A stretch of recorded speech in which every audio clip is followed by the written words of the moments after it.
This is Library Nerds with Words, the podcast that gives you the word on all the cool, nerdy happenings at Peter White Public Library and the library universe beyond. From books and concerts to search engines and story times, the library nerds are in and ready to show you that being a nerd can be cool. Get ready, get set, get nerdy.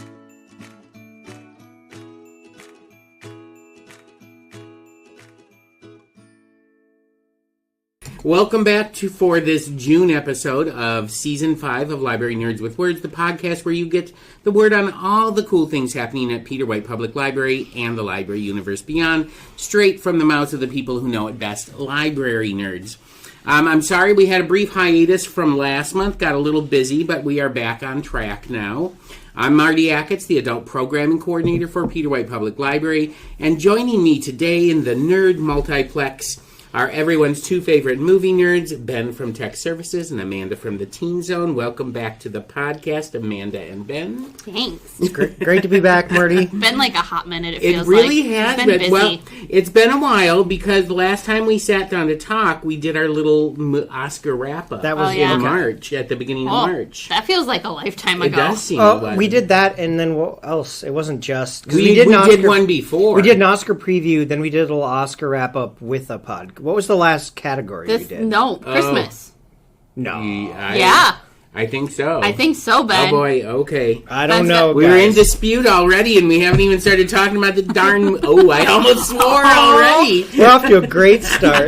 No, I'm pretty sure it was Christmas because we got busy. Well, we did the Oscar preview one at the start of March. And we started talking about doing these ones. Because we did a special episode, wrap-up episode. Yeah. No, we did a special Oscar preview, and I thought we did the wrap-up. We didn't do a wrap-up. Oh. Hold on. You keep talking. Okay, all right. Well, anyway, we are now on the cusp of the summer blockbuster movie season, and what a better time to pass a little judgment on some movies at Library Nerds with Words, and yes, that is a clue as to what we're going to be talking about today in this episode. It's Amanda's favorite things, judges. The judgment. We all love judgments, yes. But before we announce our verdicts, Amanda and Ben, we have to play another round of Word on the Nerd, and you know how this goes. I'm going to ask you 3 Library Nerd questions about yourself, and you have to answer them for listeners. So, Amanda and Ben, are you ready to play Word on the Nerd? All right, Amanda and Ben, this is going to be a little game of Would You Rather. I'm going to ask you 3 Would You Rather questions, and you have to truthfully answer them for the listeners. And all of today's questions have something to do with courtrooms and dramas. All right. So here's your first question, guys. Would you rather see Chief Justice John Roberts of the United States replaced by Sam the Eagle? No, wait. Or Stadler and Waldorf as a team? Stadler and Waldorf. No. Sam the Eagle. Oh, you're going to go with the whole Sam the Eagle thing. He a little too conservative, though? Sam the Eagle... No, he's going to do the right thing. ...is like a constitutionalist. He's going to follow the Constitution. I'm just saying, Stadler and Waldorf seem drunk. That's why I want them. It's not the first time on the Supreme Court, is it? I just feel like Sam the Eagle would take it serious. Yeah, you would, but, it would be Stadler and Waldorf. It would really be amusing to see Stadler and Waldorf. I'm using Supreme Court, okay? We already got that right now. I don't like it. Oh, my God. Okay, so it's 2 for Stadler and Waldorf, 1 for Sam the Eagle, because I'm voting for Stadler and Waldorf on that one. All right, well, as you know, the questions might get a little harder from this point out. So here's your second question. Would you rather have Weird Al Yankovic star as Atticus Finch in a musical remake of To Kill a Mockingbird, or just wait. Rick Astley star as Atticus Finch in a musical remake of To Kill a Mockingbird? How did you even come up with that? I don't know. I'm going to go for the Weird Al. You're going to go for Weird Al? Okay.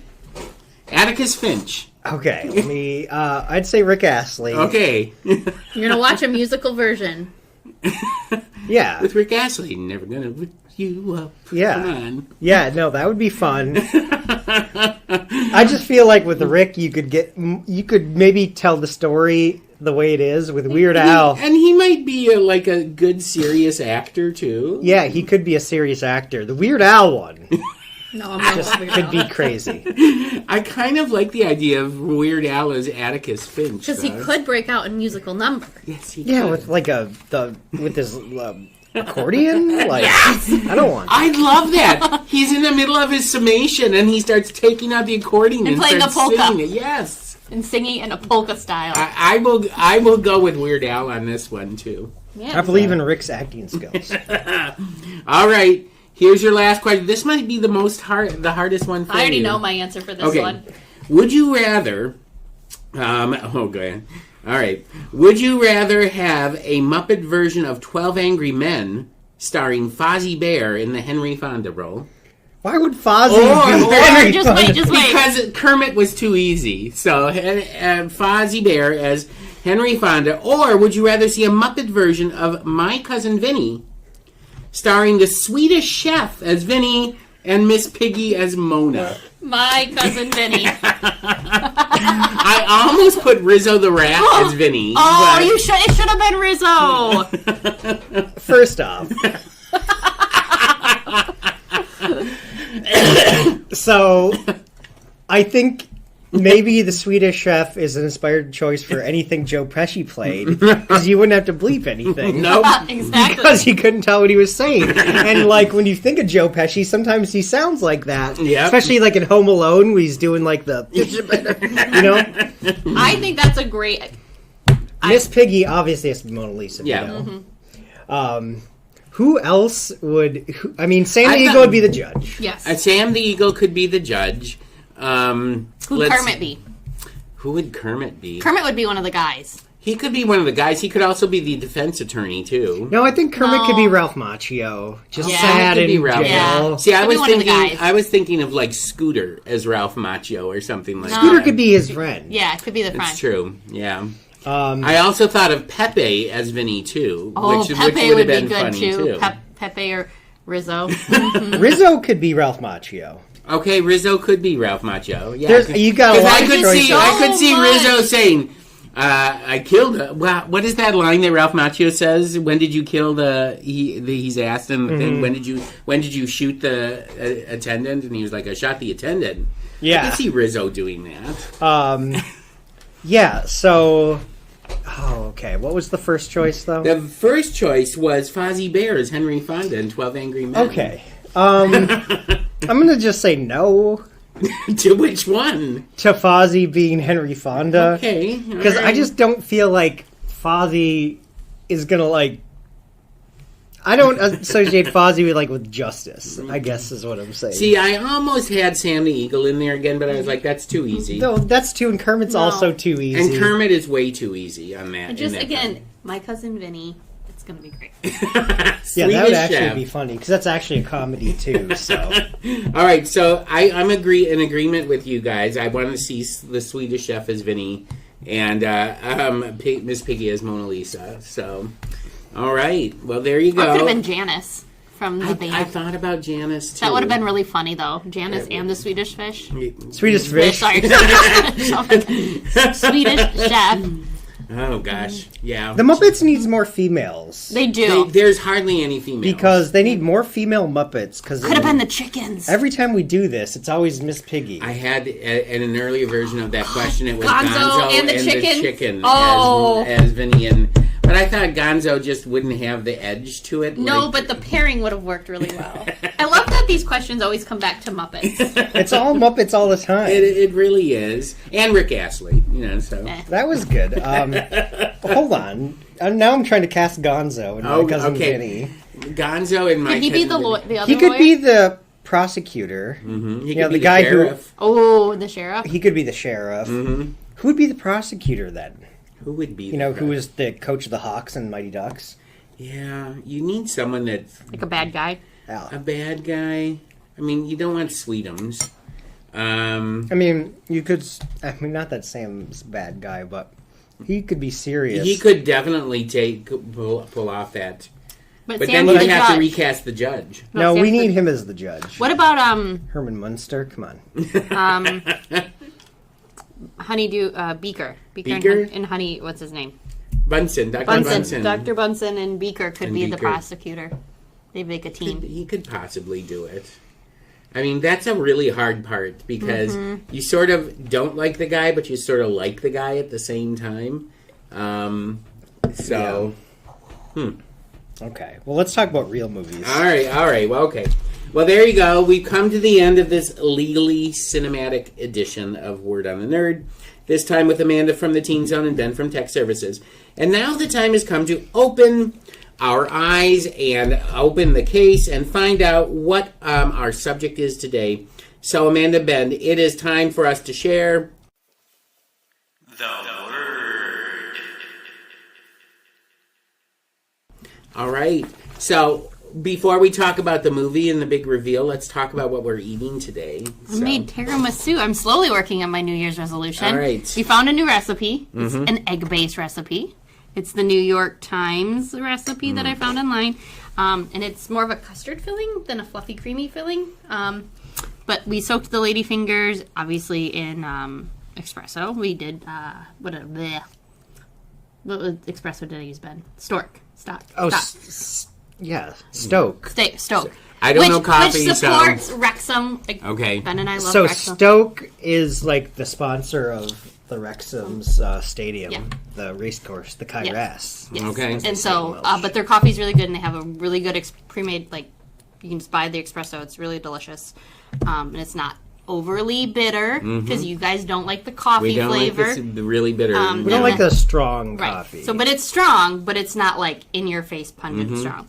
And then I soaked it in my homemade Kahlua and Cherry Bounce, which was made with cherries from Traverse City and Buffalo Trace for, it sat for 10 months. And I decanted Wow. it, and I didn't eat the cherries this time. You didn't? I did not What have did any you do with it? You threw them No, out? they're all they're in a jar in Oh, the fridge. I can okay. bring some if you need some. Okay, all right. I've had these cherries before. I They're bet you strong. they're so strong. Oh my god. But I didn't put any cherries. I was debating, like, mincing up a layer and, like, sprinkling them I on don't there. think it needs it. I don't think it needs it either, but it's No. like a really lovely, like, you get the nice Kahlua taste with a little bit of the cherry, but it's not like overpowering. But It's this good. one, it's standing up. It's not like foofing on our plates like the last yeah. two. Yeah, the other one sort of, when you put it in there, didn't hold up. No, this one's still holding up. Yeah. And it's- this one has you put cocoa powder on the bottom to help it from sticking. okay. So- Good idea. It's a really good tiramisu. We're getting there. We're trying all the different kinds. I think next recipe I'll try is the one on the back of the ladyfingers packaging. Okay. Is there anything special about that one? I don't think so. It's pretty much the same. Just like it adds something else with the eggs and the sugar when you whip them together. I don't know. I have to look it up. I saw it yesterday and I'm like, I have all the ingredients for this recipe, but not this one. So which tiramisus have we tried so far? We've done like 2 different ones that I've found online without the egg. This is the first one with an egg base. Okay. And then I'm pretty sure you all had the Easter one that I took downstairs. Yes. The limoncello one. yeah. That was really good. Those lady fingers were soaked in a mixture of limoncello, liqueur, and a simple syrup mix with a layer of lemon curd with the filling, which would be really good with this filling too. I do love me some lemon, so let me tell you that. do. I brought it in, and I don't think it lasted through the day It on didn't. Monday. No. Because David came home, he's like, "Where's that tiramisu?" And I'm like, "Oh, I took it to work because you said we had too many desserts here." And he's like, "Oh." Yeah, I was lucky to get a piece because I got down there late, and I thought, oh my god, I missed it. And I made a big thing. It was was a big. thing Yeah. of limoncello tiramisu, and it did not. I So- tell you, the fastest way to take somebody out here, food. It truly is. All right, so Not that we're contemplating murder. Ben and I both give thumbs up to this tiramisu recipe. Yeah. It's good. It's refreshing. Maybe not next too time strong. I'll put them in little cups. Oh, I'll that'd have be little nice. Little individual, single Little serve. individual Little- cups. little raspberry and mint leaf on top. Oh, yeah, As of long as you course. bring several, so you know. I mean, Just one. No, You Just can one watch her little eat cup. it. just get one little thing. It's like, is there even a shot of liquor in that? I don't know. They have some really cool glasses I've seen that would make really cool too. All right. Well, our subject for today that we're talking about, besides tiramisu and the Muppets, is, and Rick Astley, is a classic courtroom dramas or new courtroom dramas as well. And so we've got 5 movies that we came up with and we forced Amanda to watch. Yeah, these ones weren't terrible. Oh, They weren't terrible. they weren't Wow. terrible. Wow, we're going to It's going to be start. the best episode yet. Yes, and we're going to start with the most recent, going back to the oldest. So go ahead, Ben. Okay, so the first one we did was Juror Number 2. Now, this came out last year. Clint Eastwood directed it. It stars Nicholas Hoult and Toni Collette. And I really liked this movie. It's just a brief synopsis of the plot. So the main guy, Nicholas Holt's character, gets called for jury duty. And it's like a murder case where this woman was murdered. She had fought with her boyfriend out like in a bar, and then she like walked home and they found her body the next day like down in a creek. And they arrested the boyfriend. He's been charged with murder. They're about to go to trial. But the kicker is that same night where the crime happened, Nicholas Hoult was also there, and it was pouring rain on the drive home, and he hit something that he hoped was a deer, but now realizes that he actually committed this crime.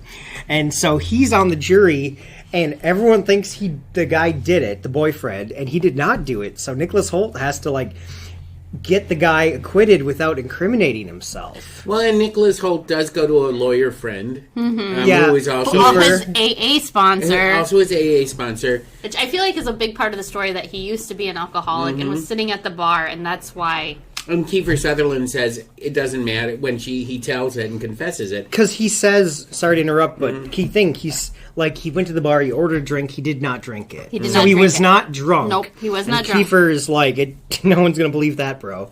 So if you confess to this, you're going to get, because he already had DUIs, Yep. he was a repeat offender. And his wife is pregnant with their first Pregnant, child. about to have the baby. So he's got all kinds of stuff going on. His life is sort of back on track until this point. And is it And J.K. Simmons also? J.K. Simmons is also Which in it. I He really plays liked his. He's on the jury. He's on the jury. You know what? Spoilers be damned. It's all, you can say you can say that. I can say that one? Yes, you can. But he does get kicked off of the jury eventually because he decides that he's going to investigate it. Because he felt something was off. I have a question, okay, for you guys, just for this podcast, just who has served on a jury? We all have. We all have served on a jury. No, I have not actually served on the jury. No, you've never been in an actual trial. No, I have been called for jury duty multiple times. Okay, Marty, have you been in a trial? Oh, I was the foreman of a jury. Oh, you. See, yes, I don't know. want anything to do with this. The last time I was called and I had to sit there, and it was the case I'm sitting there. I'm like, I know. I don't want to do this. I don't want to do this. And then the dog was dying, and I'm just like, I really don't want to do this. I remember, but one day, man, you got to do your civic duty. So me and Marty, There's plenty of people like you who want to do their civic duty. They should just. So I wanted to be a juror so bad ever since I was a kid, and I never got a summons, and everyone I knew got them. My parents get them all the time, and everyone I know gets them, and they're always mad, and I was always so jealous that. Like, what? This is your opera. Come on. Like, I don't know. Think it was all the Law and Order we watched as a kid. So, 2 years, August of 2023, I finally got the call. And I was actually in a trial. I was juror number 8 at the Marquette County Courthouse, which will be relevant later at the end in of this the podcast. Legendary courthouse. So, what I really liked about this movie is it showed a lot of the jury stuff. Because a lot of courtroom movies don't. It's the courtroom, you wait for the verdict. There were a few exceptions, like 12 Angry Men, obviously, is all jury deliberations, and there's a few, but like I really like those. And this shows like the process of getting selected, like getting the summons, doing the voir dire, where the lawyers ask questions, and then there's always people trying to get out. Like, we had someone in my trial who was trying to get out of doing it, and he did get himself rejected. How did he do it? Oh, so this was an assault case, and first he said like he had back problems and he couldn't serve in the jury, and the judge was like, well, we can accommodate you that, and he was just like, oh, I don't think, and then when they ask you, because I always ask you, do you know anything about this case? And he's like, oh, yeah, I know all about it. But that was a lie. He didn't know anything. And then finally, when they were talking kind of the nature of the crime and could people be objective, he said, well, sometimes people just need to be punched in the face. And the prosecutor was just like, we want to dismiss number 12. And the defense was like, yeah. So he got himself off. I really hate, it can be a hardship for some people with work and stuff. We're lucky here, the library will paid for your time. It's not always like that. But what I liked about, to make it relevant to this movie is they showed that whole process. Yes. Mm-hmm. And actually, Nicholas Hoult tries to get out of doing it. He does. He says, I got a pregnant woman, or pregnant wife, sorry, and at home, and she's got a high-risk pregnancy, and he says, or the judge is like, well, what do you normally work? And he's still working full-time, and the judge is like, well, the hours aren't any different here. We're going to accommodate you for that, whatever. But, what if his wife would have went into labor when he was standing on this, sitting up there? That would have been... Well, if they will let you, they did say, if someone die, you can, it's not, you know what I mean? If the bailiff... Well, you want to hear my excuses? Because I didn't want to serve on this jury. Oh, Marty, they needed you. Well, they obviously did. So, they had all 12 jurors up there. They questioned it, they accepted, except the 12th one gets up there. It's an older gentleman. And this was a case where someone was suing a local contractor. A civil case. It was a civil case. Okay. And they were suing a local contractor because they were not happy with the work that this contractor did. This gentleman gets up there, and he's juror number 12, and I was like, I am home free. This is it. Were you still sitting in the gallery? I was still sitting in the gallery. Oh, man. And this guy, the attorney gets up there. I think it was the attorney for the defense, so it was the contractor's jury. And he goes, do you have any reason why, you should not sit on this jury or hear this case? And the old guy goes, well, I'd really like to hear what the result of this case is because I've hired that contractor to do work for me next week. And the judge goes, Mr. So-and-so, how do you feel about this? And he's like, we'll excuse this juror. And they were like, okay, you are excused, Mr. Smith. And he gets up and leaves, They pulled your name? And then they go, okay, can we have the next juror? And I'm like... I'm sitting there and I'm going, I knew it. I just knew it. He reached in and they pulled out and said my name. And I get up on the thing, they start questioning you. Do you know either of the defense, either of the attorneys? I was like, well, yeah, I used to be in a book group with one of the attorneys, the one that was representing the plaintiff. And they were like, oh, okay. Do you have any other reason why you... I was like, well, my dad was a plumbing contractor for 50 years. Marty. So I'm very familiar with contractors and contracts between, clients and everything like that. So, I do have that in my background as well. And the judge goes, "Oh, okay, And then they go, and then the judge says, "Well, how do you feel?" And the defense attorney sits down, and starts talking with him. Did you think I'm home free, Marty? Like, I might get out of this. Get out of this. And then one defense attorney goes, "We're fine with this jury," and the other one looks up and goes, "Yeah, we're fine with this jury." And I'm like, "Son of a gun!" Biscuit eater. Yeah. So anyway, I spent an entire day. They wanted to send us home and bring us back the next day, and I said, "No.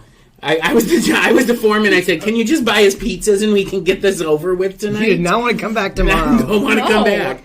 And so the judge said, well, yeah, we could do that. We'll get you some pizzas from the Venice and we'll bring it over and we'll keep on going. So we had a one-day trial.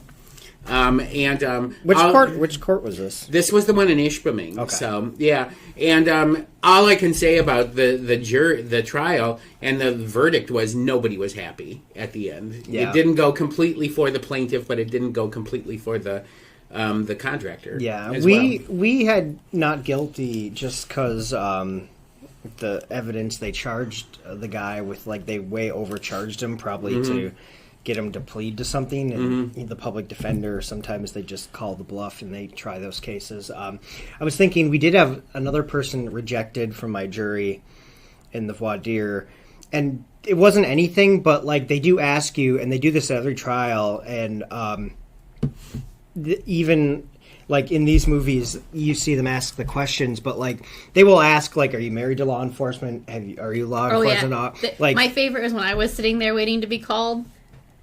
They called up 4 cops, and then the guy that the trial was against, he used to be a dispatch, and like, do you know this person? Like, well, yeah, I'm a cop, so yes, I've talked to him on the phone. Dismissed. That was another one of my excuses because I have. Did you say you were a cop, Marty? No, I have like 3 family members who work for the sheriff's department. Well, so there was a lady in mine, and she had like her husband, her brother, her dad, brother-in-law. Like there was like a bunch, and the defense just preemptive,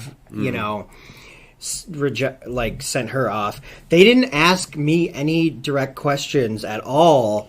They did a lot of like group questions, like raise your hand if whatever, and like they never. I guess I was good to go. They were like everyone was fine.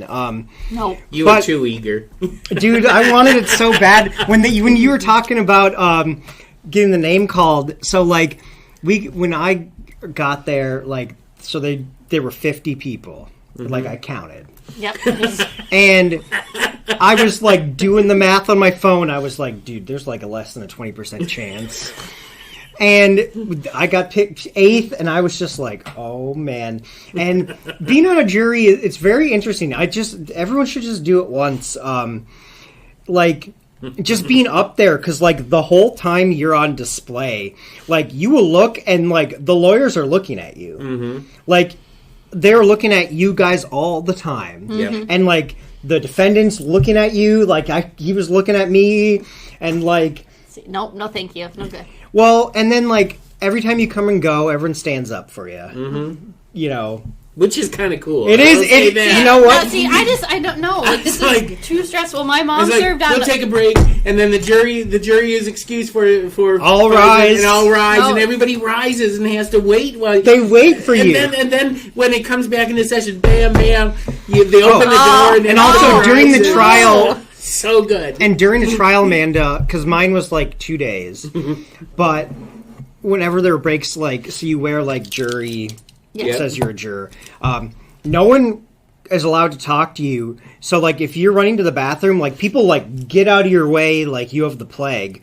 And, like, you go into the bathroom, like, they leave. Like, they don't want any tampering. So, like, people won't, like, when you're in the hallway stuff, they won't look at you.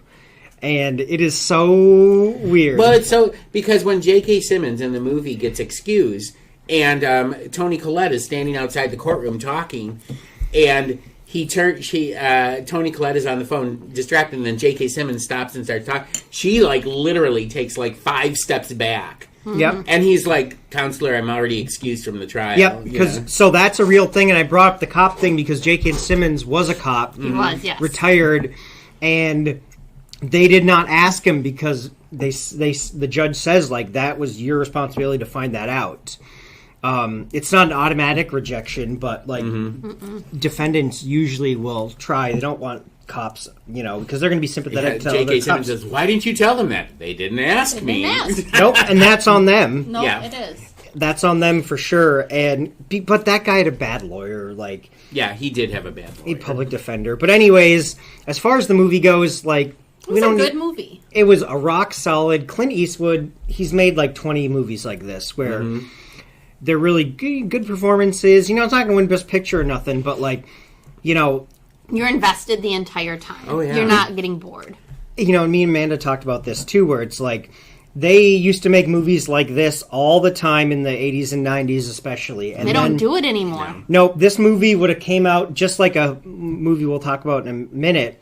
Like, if this came out in 96, like, it would have made $100 million. It would have been nominated for a ton of awards. I don't think it would have been nominated for anything. It really? would be because it would be much like The Rainmaker. Oh, that's true. I think it would have been nominated for a couple of things. Maybe screenplay or something. Yeah. Well, and we have to also remember that in the 90s, that's when Clint Eastwood was really hot as a director. Yeah. And he would have been nominated. Probably. I mean, it's not Clint's best work. It's not Unforgiven or anything. And honestly.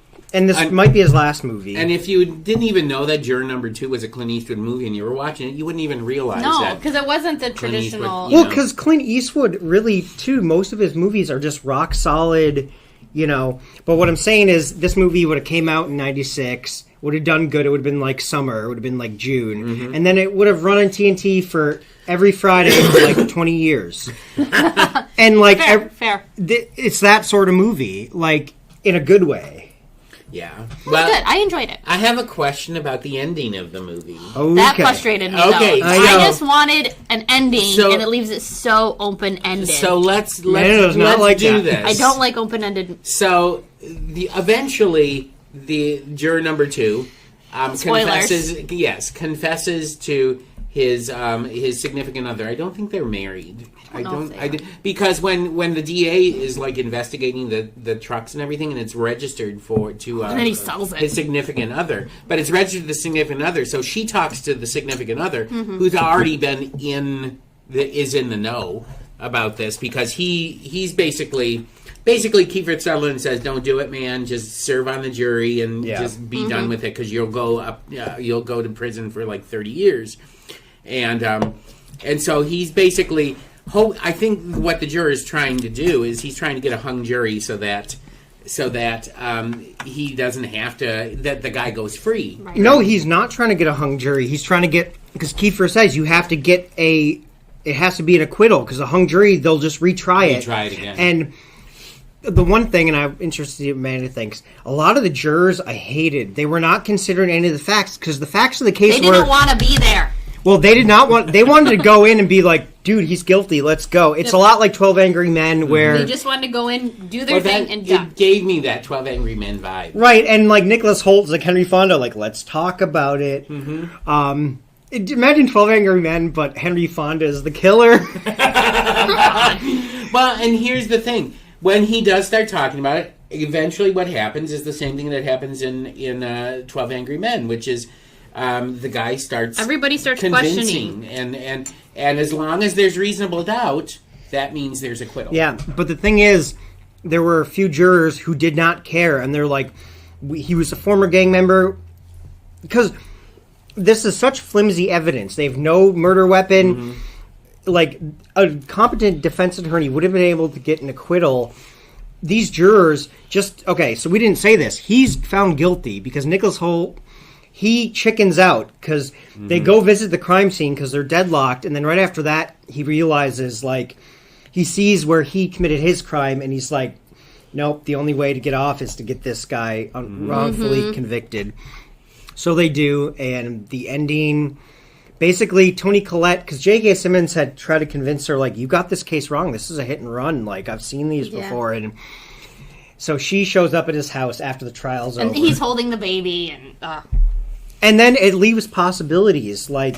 Yeah, the doorbell rings. They're having a cute little Family new parent moment, yeah. He goes to the door, and there's Toni Collette saying it, just glaring at See, him. I'd like to think that she's going to petition to knows. get him. She knows now. Another thing we didn't mention is she's running for DA. So on And like she's based most of her on this particular case. So even she's starting to have doubts. There's they're just on the train. So it was a good, like I said, it was a good, solid rock movie. solid. Would have been on TNT 5 million times, man. Yeah, and again, the frustrating part for Amanda and probably for other people in the audience is the fact that It's that open-ended. ending is very There was no open-ended. justice. There might be there's justice. but you don't know. But you don't know what But you Toni can Collette is imagine. going to do. Yeah. But you have this feeling. I don't think Toni Collette is an evil character. I don't think that No, she's she just- politically... Because she could have just ignored everything and not looked into it more. Right. But she did look But into she it did, more. and Right. then she's like, "Oh my gosh, something's worse." Right, and so I think that what's going to happen, I kind of feel bad. I mean, of course they set you up for this. You feel bad for juror number 2. Because you don't want to see his life be ruined by this. And possibly, if he had just, like, realized what had happened at the time... Yeah, would have been fine. He wouldn't have been in this situation. Yeah. But by the way, when they dismiss J.K. Simmons, they bring in another woman who happens to be a third-year medical student. So That's she not starts. Leslie. No. The 30-year medical students are all there. They bring in the podcast, true that's crime right, the podcast true crime lady, podcast lady. That's it. who actually had was some. that Leslie Bibb? No. Who was Leslie? But she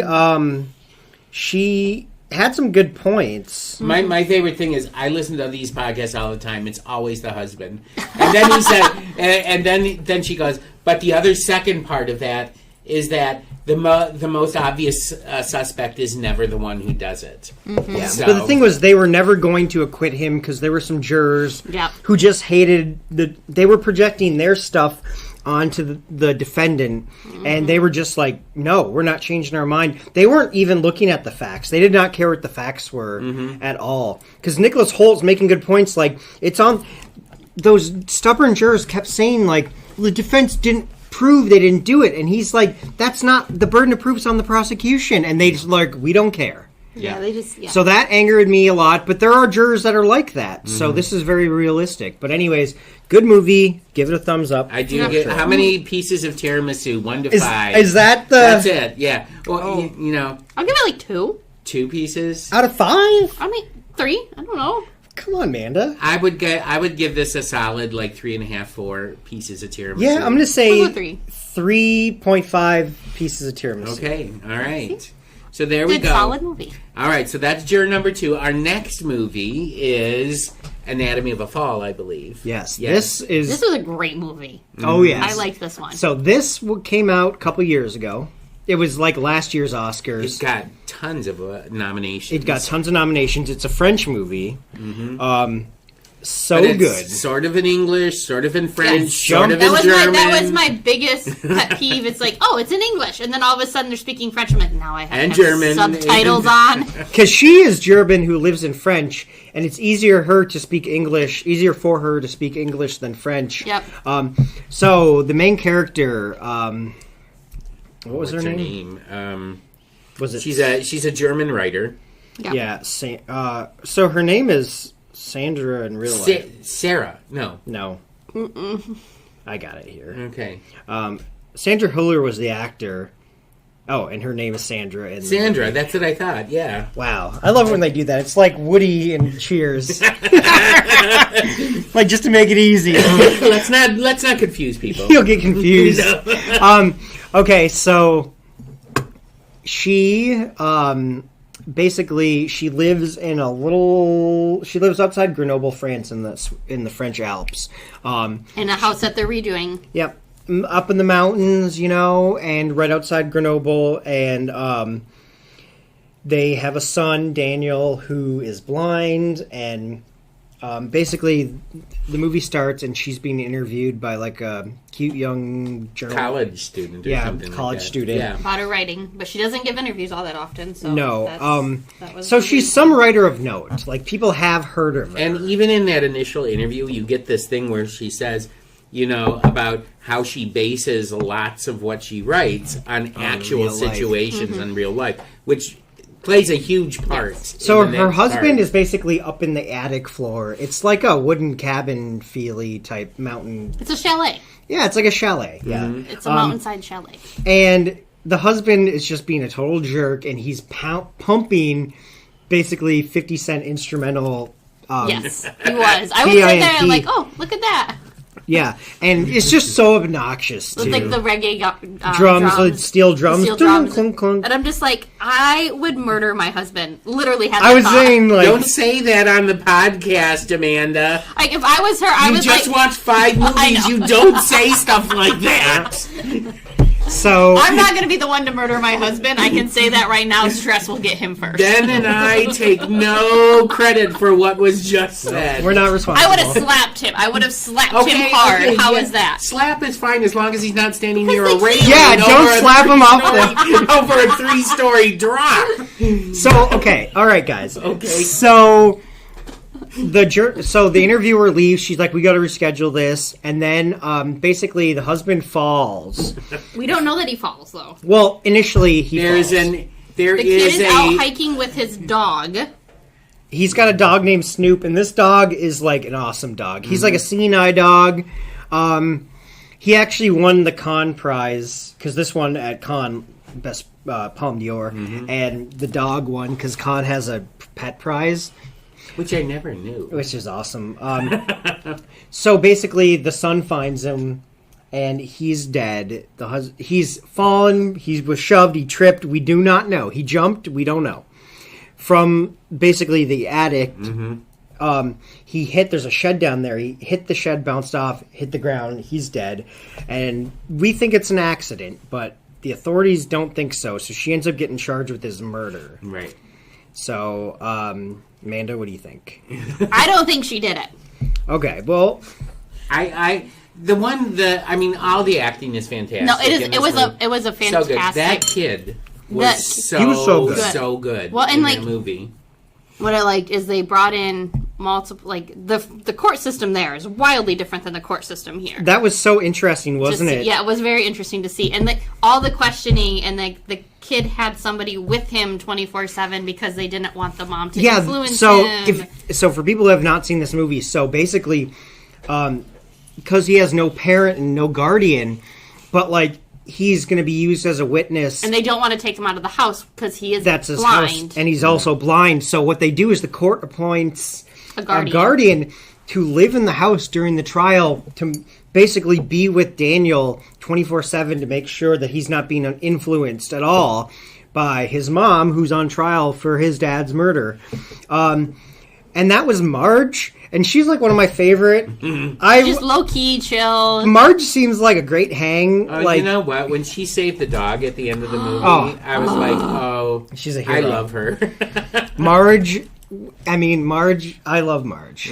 Super cute. Loved her hair. And she nice. really is non-judgmental at all. She's didn't like a judge social the mom. worker. She didn't like. She was like, "This is my job. This I is can't my do job. this. I can't. I gotta separate." I thought that was such an interesting because they would never obviously do this in the United States. No, we can't in the United But States. I tell you, that the lead lawyer that's questioning and trying to get her convicted, he is something else.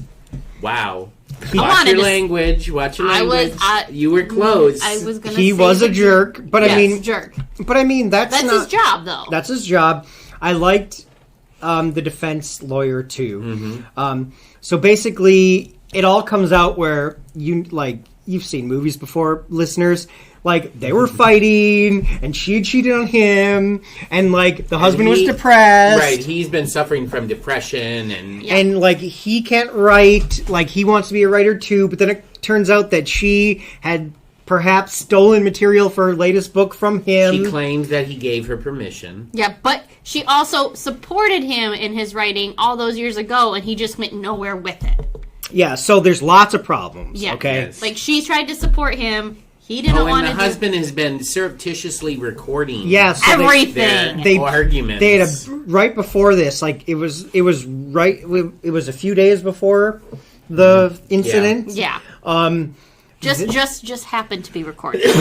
They had a huge blow up fight that got physical, and it just looks bad for her. And we can say, so she gets acquitted. She does get acquitted. Because of the son's testimony. Yes, because the son poisoned his dog, essentially, with aspirin to see if it was the same thing that happened a few months ago with the dad. Yeah, right, because the dog had an issue with that before. Yeah. So the wife says, like, I think my husband had been suicidal.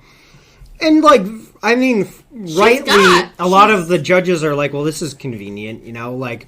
But she had grounds for that, though, to say, because he quit his job, he moved them out here to redo this house. He had doctors, and then he was like, the meds don't make me feel...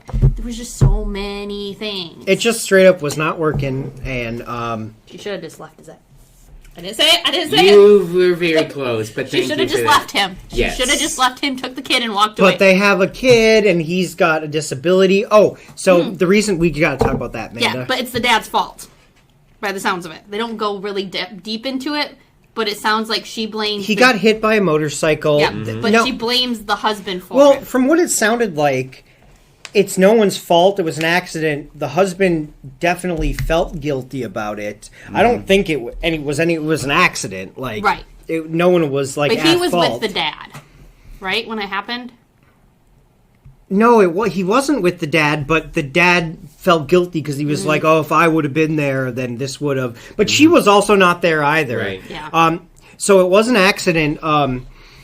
But yeah. So. Let's just go around. Amanda, I don't think she did it. You don't think she did it? No, because when the woman was describing like how far she would have had to reach out over the railing, and she's a petite person. Like she's taller, but she's still very compared skinny. to him. Yeah, but he she's was German. She's bulky. No, she wasn't though. She's not bulky. But like when she was describing how far she would have had to lean out and how much force she would have had to hit him upside the head, I'm like, were you tethered in?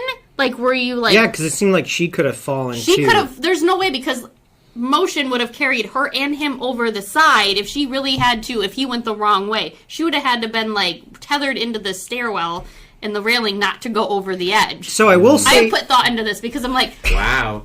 Did she really do this? Ben and I take no responsibility if we find out that Amanda We're not accomplices to anything. Kind of murder. This podcast might end up being in a trial. Do you know how many murder mystery stuff David watches? How many of those podcast shows? Like, that's all he watches. That's his, like, jam to relax, are murder mystery documentaries. I don't know if that's very relaxing to me. A lot of people relax to those. Oh my god, like, he'll watch all of them, and I'm just like, oh, I can't watch this. No. So you think she's innocent? I think she's innocent. I think he planned it to implicate her because he was So you think it was a suicide? I think it was a suicide with the intent to put her away because he was angry with her. So I'm going to kill myself. Well, so here's what I think, okay? So I've seen this movie 3 times now, and my views have changed every time, which kind of tells you that they really did a great job. They wanted it to be ambiguous. It definitely is. I don't think anyone can be certain one way or the other. The way the prosecution laid it out, their theory, I don't think is possible for the reasons Amanda said. Like, she would have had to clonk him. They never found anything that they never murder found weapon. Murder weapon. See, because he had blunt trauma to the head, but the defense is arguing that he tripped and hit his head on the shed. And the prosecution says... And it melted because it was a block of ice. Yes, hold on, Amanda. I thought way too much about this. I know. It makes you think. But what I'm saying is, the defense is saying he hit his head on the shed. The prosecution says, well, he couldn't have because there's no DNA in the shed. The defense did tests and said, well, because of the melt, it would have washed the DNA off anyway, so there could have been. Now, the thing with the suicide theory, I don't buy it because he wasn't that high up. Like, people have jumped from farther and lived. Okay? Like, people have tried to commit suicide from, like, 6th, 8th story, and somehow they just break their back and they're paraplegic. Now, that doesn't mean that he wouldn't consider it, because he obviously, if you're suicidal, you're not in your right mind. I'm just saying it wasn't that high up, and the thing that really killed him was the blunt trauma to the head, not the fall. So it would have been him hitting his head on the shed that killed him ultimately. And you never could, like, line that up. Like, I'm going to jump off a structure and bounce my head off another structure. That didn't happen. But they never found So what the you're murder saying weapon. is you believe that she murdered him? No, let me finish. Okay, because I've got a theory too, which is sort of falling in between these two. What I'm saying is, I don't think he committed suicide. I think it was an accident. Okay, I think that's the most likely explanation. It was an accident. So it wasn't her fault. I don't think she couldn't have done it the way the prosecution said. But I also don't think it happened the way the defense said, that he committed suicide. And I think that's kind of what the movie's trying to get at. Both sides are wrong. Ultimately, I don't think she did it. I don't think she did it. But, however, you could look at the evidence and think that she did. Like, they did such a good job. I would highly recommend, if you've not seen this movie. It's on Hulu. It's on Hulu. It's so totally worth it. It is long. It's 2.5 hours. Yeah, but I mean, I think the pace was good. But I watched on Mother's Day. Yeah, it's a great good Mother's Day gift. Yeah, it was very. She's such a good mother. Well, you know, but yeah, I just don't see the suicide thing going. Just because there's no, like, that's not high enough. So here's what I think. All right, I think that the husband is really, really ticked. I mean, angry with his wife, right? And I think that he was going to try to blame her for something. However, I don't think that he was intending to kill himself. I think that he was, if he did, like, fall or jump off that, He was going to injure himself, And blame but then it on he her. was going to blame his wife for it. Another thing with the suicide theory. Again, Another we're all like going through the same And the thing fact here. that he hit his head, I don't think he was intending to hit his head. you I couldn't think have planned that. No. That's like a 1 in Right. 1,000 shot to bounce your head perfectly off this shed. The thing with the suicide, you think that he committed suicide and tried to frame her. I don't see why he would do that. Because the thing is, You don't think you just think he was trying to hurt himself badly enough to blame I her. could see that, yeah. Yeah. My only thing is with the dog, with the dog being. well, I don't think that that's really that definitive. I think it makes it so you can't convict her. Right. Reasonable doubt. The thing with your suicide theory, Amanda, is the husband is saying, okay, I'm going to kill myself and eliminate Daniel's father, myself. Also to frame her so she goes to prison forever. So he would be willingly depriving his child of both parents. Like, what parent would do that? Well, Selfish ones. Well, here's the other thing that it could happen. Okay, so he has this all planned out. He's been recording. We know he's been Yes. recording it. So there's evidence. He's compiling evidence for a long time that to establish that they have this very contentious, sometimes violent relationship. So he's being a I almost said a bad word, a jerk that morning, right? And he's doing all that. She goes up, right? And they have an argument. Sure, they have an argument. But he didn't get to record it. He did not get to record it. However, I think that literally when she goes back down and goes and lies down, because that's what she says she did, I think he literally was planning on injuring himself and then saying that she pushed him, Right. get her sent away to prison, and then guess what? He can claim all along that she's been taking his books and his ideas, That's a and good suddenly, theory, too. and suddenly he's the one that's responsible for all the books that she's Well, written. because then it becomes, let's say he tries to injure himself, and let's say he breaks both his legs. Yes. Then he calls the police and said, my wife tried to kill me. Then it's really, then the He wife says, is she like, says. yeah, that's no guarantee. That's why I think it actually turned out to be an accident. I can get on board with that theory. I mean, his death was certainly an accident. I will agree with that. I just don't know about the motivation and how it got to that point where he falls or jumps. I think he or got whatever. jealous of the wife. I'm sure, yeah. I Well, think that's it. and to be true, like, they were just, it wasn't working no more. No. Like, they should have got divorced because After the kid he got hurt. was being bad, and so was she. She cheated on him. She says with permission took his book ideas. Like, both of them were in the wrong. Like, Yeah. like often it's not like They were there's not great people. No, they weren't. no, and the kid was caught in the middle. So like, yeah. Anyways, Good All right. movie. Well, it was 4 a out good of movie, 5 and Tiramisus. obviously you can tell that it's a movie that's going to keep you talking and thinking for quite a while. and the thing is too, if you guys watch it again, I felt differently after every time I watched Okay. it. This is the second time I watched it. The first time I watched it, I said she did it. The second time I watched it, this time, I was like, no, I don't think that she did it. I think that he was trying to frame her. So, and then his framing didn't go quite the way that he expected it Nope. to go. He offed himself. Yes. So, all right. So there is Anatomy of a Fall, and our next movie would be Tiramisu ratings, please. Oh, Tiramisu. I give this one 4 tiramisus. this is 4.5. This is very easily. I'm going to go in between you two. 4.25 tiramisu. It's hard to get better than this. It's really, really a fine movie. But there is a movie that I think is better than this in our list. Okay. So we'll see. We'll see which one that is. Okay, so the next one from 1997. The Rainmaker. This is obviously Rainmaker. based on John Grisham novel, starring Matt Such Damon. a 90s movie, and I Yes. love Directed it. by Francis Ford Coppola. Yeah, directed by Coppola. It's got Matt Damon, Danny DeVito. This movie has so many So famous. Claire many. Danes, which Claire Danes, I yeah. had forgotten totally that Claire Danes. I'd was in forgotten this so movie. many people. Danny Glover's yep. the judge. John Voight's the. Oh, I hate John Voight's character. He's terrible. Roy Scheider at the Roy end. Scheider coming in like he's just coming off the bench and like scoring 12 points in like 4 minutes. He's like, so good. oh my god! Such a great movie. Yeah. And this is a total 90s Yeah. courtroom drama. I loved it. I forgot. Yeah, so this was definitely one that ran on TNT all the time. Juror number 2 is equivalent to this type of movie. Yes. Yep. Like, if you saw this in 97, you had a good time. You know, it wasn't, like, not epically great. Just good time. We used to get these movies in the and theaters. the good guys win at the end. Good guys There's win. no ambiguity in it whatsoever. Well, and like you just gotta root And for plus, Matt. the health insurance company gets God. taken Yeah. down, which is great. My favorite was just Matt Damon. He's just like this little baby lawyer coming off out of school, no Rudy- money. Mickey Rourke is so good. I forgot too. he was in it. Yeah, he plays Matt Bruiser. Damon's Bruiser, the guy who hires him as an associate in his firm and then flees the country. Because he's shady. He's very shady. But he helps him out. But like Yeah. he's just this And young Danny little DeVito. guy. Oh my God, love Danny Decker, DeVito. I love him. Yeah. He just wants to Deck become a lawyer. Schiffler. Deck Schiffler, that's it. Yeah, Deck. Can't pass the bar.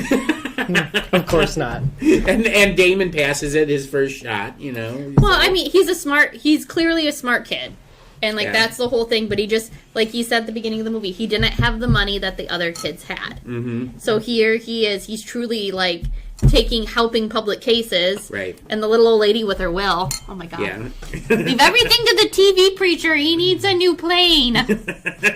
Well, and the thing is, so Bruiser, he gets hired by Bruiser. He's working at, like, the bar or something like that, and he gets hired by Bruiser as an associate in Bruiser's firm. Bruiser is crooked. Yeah. Yep. He's a crooked They're lawyer. ambulance chasers. They're ambulance chasers. But Damon gets this one case from, I think it's from Bruiser, right? No, it's the... No, he had it before. He had it Okay. before. It was the kid was sick, and he Right. was when he was doing his when he was in school. People would come. He for did like legal help. a law Like a workshop legal thing. clinic. Right. Thing, yeah. And so these parents, the son is dying and has leukemia, and it's like this rush because they want to get the deposition done and taped and videoed and everything before this kid dies, before the trial, so they can't push it off. And at first they get this one judge who is like Dean Stockwell. who is a terrible judge. Yep. And then he He's like terrible. dies. Yeah, He and does. then Dean and the defense attorney is fine with this judge That's because John he knows Voight, which right? way. Yeah, John Boyd, and then Dean Stockwell dies and gets replaced by a civil rights Attorney, lawyer a judge who happens to be Danny Glover, and Danny Glover is much more sympathetic. He doesn't like the health care. He doesn't like healthcare.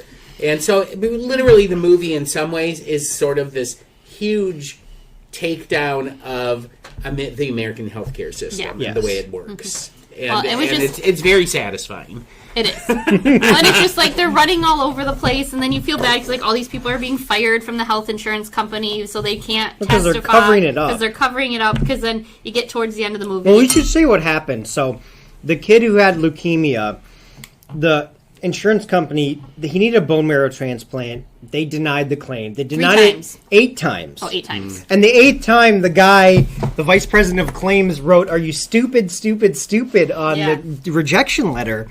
And, but it turned out, Virginia Madsen shows up. She's like the person who handled the claim who, like, when they go to depose her, she's resigned, but she got fired. And, She had her own personal bodyguard. yeah, so, like, what you find out is they have a policy where they deny every claim outright At least 3 automatically. times. Like, yeah, so no one's getting anything paid out. Like, It was like you have to go 11,000 through claims. hoops. Yeah. Was like he had the number when they were doing the CEO, and it was like 11,000 claims submitted, 9,000 something denied. Yeah.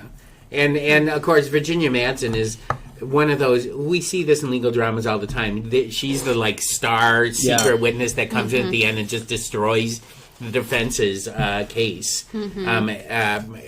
She's, yeah. I mean, we see that in another movie that we're going to be talking about in a little bit. It's a very satisfying film, a very 90s film. Yeah. I don't want to say it's a Coppola at his best, but It was it's a solid a film. solid film, really well acted. Claire Danes is in it, plays Matt Damon's love interest, who is an abused spouse, and what's his name?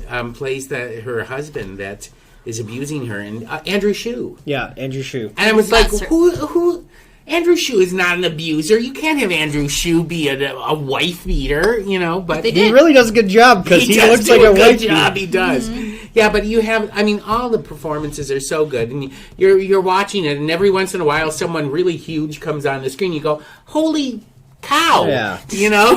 I forgot Roy Scheider was in this. Holy cow! Donnie at all the Glover's famous in it. people. Yeah, look at all the all. famous people. It's That's a good one. It's I a really like it. really decent movie. I wouldn't rank it up there as like the top tier No. of courtroom dramas. But it's a solid You know. 90s flicks, and it takes you back to the 90s Yes. and like when the 90s were movies like that. All right, so tiramisu pieces. I'll What give do we it get? 3.5. I'm going to give it a 3 tiramisu. 3.5. Okay. I mean, it was a good movie. I enjoyed it. It was like, oh, look at baby Matt Damon. Yeah. Claire he Danes. really is young in that movie.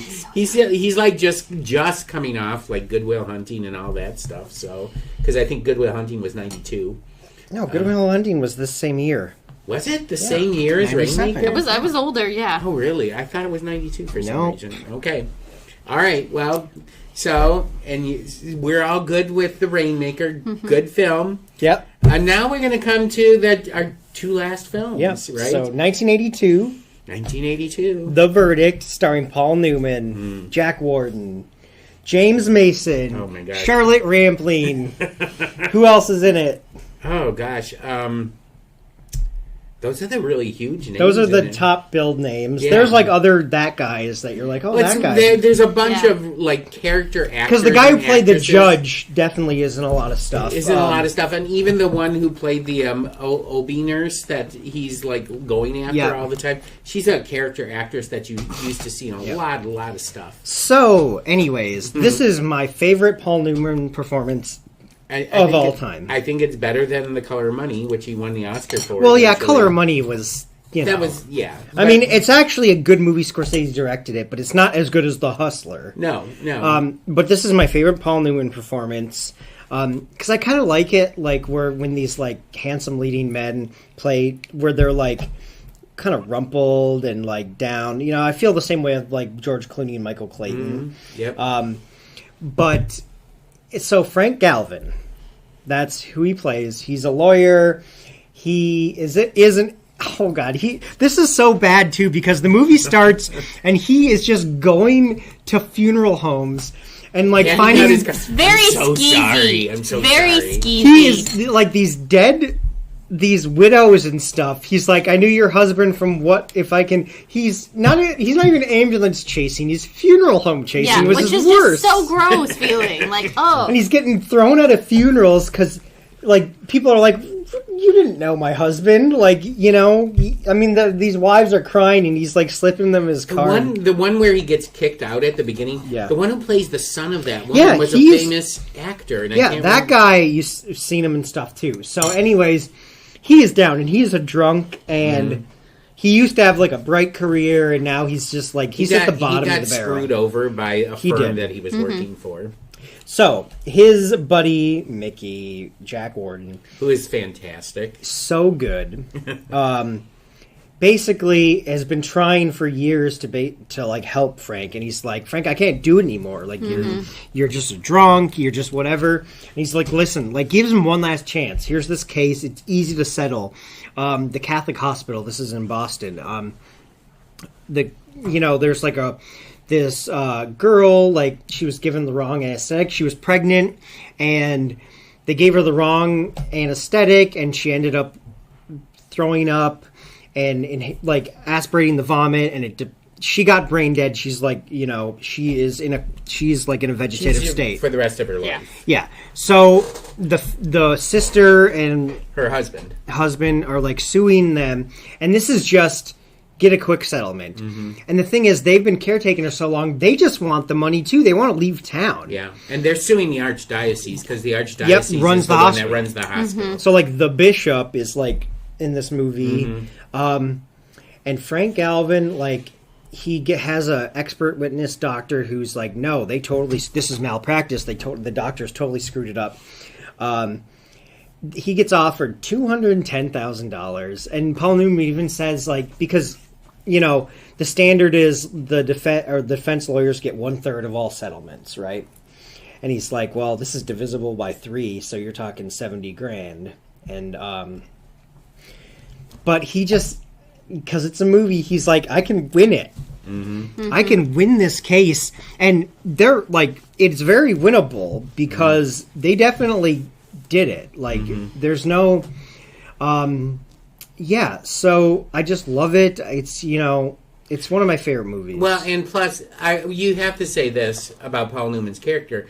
He's not a guy. He's not a hero. No. He's definitely not a hero. I mean, he's drinking through the whole movie. He messes up a lot. He does. He is. And A mess. And one point, I mean, something happens with Charlotte Rampling's character where he comes into a bar and, like, literally almost punches her in the mouth. What? Doesn't he slap somebody towards the end of the movie? He slapped her. He slapped her so hard that her nose was bleeding. Yeah, and then she was sitting in the room drinking and eating. Yeah. And then, So basically what happened is while this is going on, he meets Charlotte Rampling at the bar, and then they start getting... he thinks is a divorced woman whose husband was a lawyer. So what you got to understand, and this is my favorite James Mason performance. He is so skeezy. He is the lawyer for the Archdiocese. They have a team of lawyers. Okay, Frank just has Mickey, okay? They have, like, an entire boardroom. They've got, like, 12 people working on everything. And she is a plant. I remember the first time I saw this movie, I could not believe it. I was like, whoa. Like, that is so... She's a plant. They research everything, these people. They know the bar he goes to. And they're like... They know he's going to go for this woman, and she's going to get in, and she's going to tell them... Because she tells them secrets, because his expert witness, they get to pay off. Like, at every turn, they are, like, doing these underhanded things to try to ruin the case. And, and the whole crux of the case rests on, like, because the defense, or the Archdiocese has called every single person who was in that operating room as, like, character witness or witness to what happened. One person, and they can't find her. Because she's moved away and changed her name, or she got married and has a different name. And what happened? She was no longer working as a nurse. No, she's, like, in a daycare. And, like, she was the admitting nurse. She wrote down, because the whole thing was, like, the doctors gave her this anesthesia because... On the form, it said she hadn't eaten for 9 hours, and this anesthesia is okay. But if you had eaten, it's going to make you throw up, and it's very dangerous, so you have to do a different one. Well, what happened was, like, on the form, it says 9 hours, but they changed the form, but she made a copy herself. She made a Xerox copy. And so she had the original. Because the patient literally told her, I had a full meal 1 hour before I got here. And she testified, the doctor said... basically threatened her. He said, we were so busy that I didn't even look at the form. So it's total negligence. And they changed the form from 1 hour to 9 hours. Yeah. However, Newman spends almost most of the movie trying to track this person down. And then finally finds her. And finally finds her, brings her in. And it's like it's one of these star witness moments where you bring in this one, and the defense is, like, totally caught off guard. Keeps happening. And James Mason is there. And when, literally, the doctor who did this is coming down off the stand, and Paul Newman says, I called to the stand, blah, blah, blah, blah, blah. And he goes, like that, because he is so smug. He's shook, though, because he knows. He's like, oh, I'm caught. Yeah, he knows. And so they bring her up. And she testifies and says that the doctor brought her in after everything happened and said, I'd had 5 deliveries that day, and I was tired, and I never looked at the thing, and so I need you to do this. And basically, I think she refused to do it. Yep, and that's how she lost her job. That's how she lost her job. The doctor changed it to a 9, and that's the original. And then she said, and the defense attorney, James Mason, said, well, it says 9 right here. You wrote 9. And she was like, no, I didn't. Oh, he starts scaring her. He's like, you took an oath and all this. And he's trying to totally intimidate her. Yeah. And she says, no, I didn't write 9. And I wrote 1. And he says, well, how can you prove that? And she says, I've got a Xerox copy.